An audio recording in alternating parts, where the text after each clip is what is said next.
Bonjour, j'espère que vous allez bien. Aujourd'hui, on va parler du concept Less is more, en français le moins est plus, appliqué dans les produits de cosmétiques.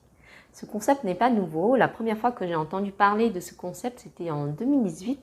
Je recevais pas mal de briefs clients qui s'inspiraient de ce concept pour lancer leur gamme de cosmétiques. Je pense que c'est intéressant d'en reparler car il s'inscrit complètement dans nos problématiques actuelles sur la consommation et le gaspillage. C'est Sok Naron, formatrice et consultante dans la création des produits de cosmétiques qui parle. De quoi parle-t-on vraiment quand on parle du concept Less is more dans un produit cosmétique? Dans la notion le moins est mieux, on pense tout de suite à la notion de qualité durable et minimaliste dans un produit de cosmétique. On pense aussi à la routine et au gestuel de beauté qui doit rester simple à exécuter. Et sur le plan packaging, on pense à quelque chose de plus épuré, pragmatique et ergonomique. Dans une routine de beauté, Less is more, le concept peut se traduire par une réduction du nombre de produits et d'étapes à exécuter. Autre que les produits cosmétiques, il existe 3 moyens simples pour garder la tonicité de sa peau. C'est de bien s'hydrater, de dormir et la gymnastique faciale pour maintenir la jeunesse de votre peau. Adopter une routine de beauté minimaliste est aussi un état d'esprit, c'est-à-dire que notre beauté ne passe pas uniquement par les produits, mais aussi par des bonnes habitudes à adopter au quotidien. Pour créer une gamme de cosmétiques minimalistes, on peut s'appuyer sur 3 piliers basiques simples et indispensables pour la peau: nettoyer, hydrater et protéger. Et c'est tout. On peut imaginer différentes manières de concevoir une gamme de cosmétiques. Dans la notion Less is more, on peut traduire en langage technique par moins d'effets de matière avec un maximum d'effet de rendu sur le visage. On va plutôt s'orienter vers une texture légère. On peut aussi traduire par des produits à multi-usage 3 en 1 ou 2 en 1, par exemple un nettoyant visage qui joue à la fois le rôle de masque et d'exfoliant, ou une crème visage qui joue à la fois le rôle de masque et démaquillant. De même, dans la conception d'une gamme de maquillage, on peut partir sur des maquillages moins chargés en pigments, en général en dessous de 10%, voire en dessous de 5% de pigments. Dans ce cas-là, on va plutôt parler de soins teintés que de maquillage même. On peut très bien imaginer des baumes teintés ou des huiles teintées 2 en 1 qu'on peut utiliser à la fois comme blush et à la fois comme gloss pour les lèvres. On peut très bien combiner produits de maquillage et protection solaire dans une même formule. C'est ce qui se fait d'ailleurs de plus en plus, comme le cas des bébés crèmes avec des protections SPF en intégrant des actifs par exemple anti-pollution. Et puis dans la notion de Less is more, on peut aussi traduire par moins d'ingrédients dans la formule. Pour moi, une formule minimaliste doit contenir au maximum une dizaine d'ingrédients, idéalement moins. Alors techniquement, c'est réalisable dans un produit de soins et d'hygiène. C'est un peu plus challengeant dans un produit de maquillage long tonique. On va privilégier aussi des ingrédients multifonctionnels et multisensoriels.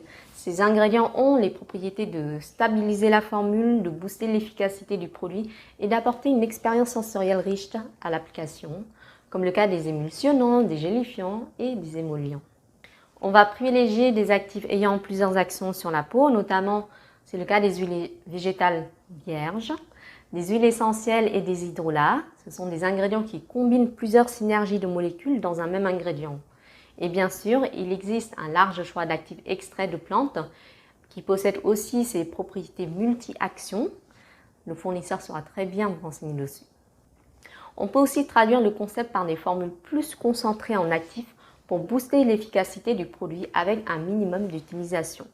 Je vais vous citer quelques exemples de produits qui répondent très bien au concept Less is more. Le savon est un produit d'hygiène incontournable à avoir dans votre gamme de cosmétiques minimalistes. Le vrai savon nécessite peu d'ingrédients et il est dans les tendances de cosmétiques solides et zéro déchet.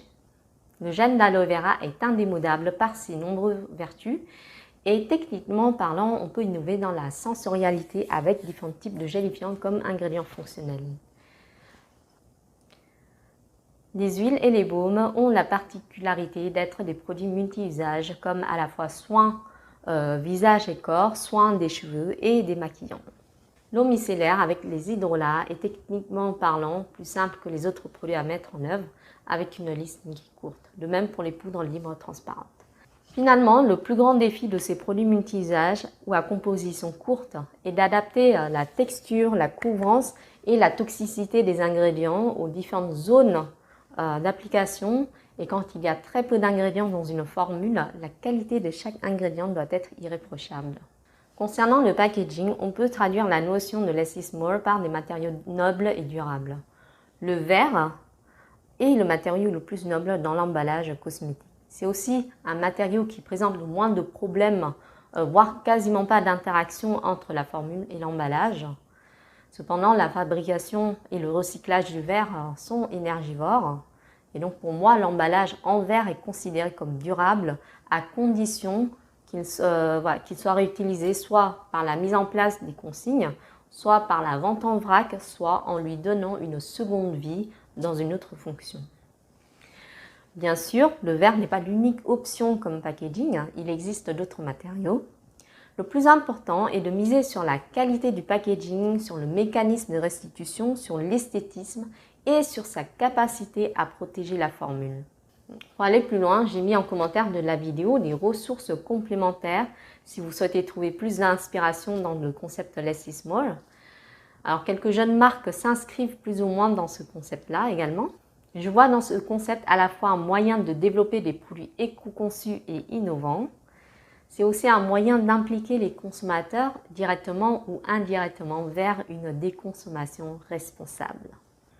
J'espère que cette vidéo vous a plu et qu'elle vous donne des idées de création de produits. Sur le même thème, je vous invite à voir ma vidéo précédente « Être heureux avec le minimalisme ». Rejoignez mon réseau LinkedIn, Facebook et Instagram si vous souhaitez suivre les futures vidéos. Et si vous souhaitez voir d'autres articles, n'hésitez pas à aller sur mon site internet sokiatelier.com. Je vous dis à bientôt pour une prochaine vidéo et sur ce, prenez soin de vous.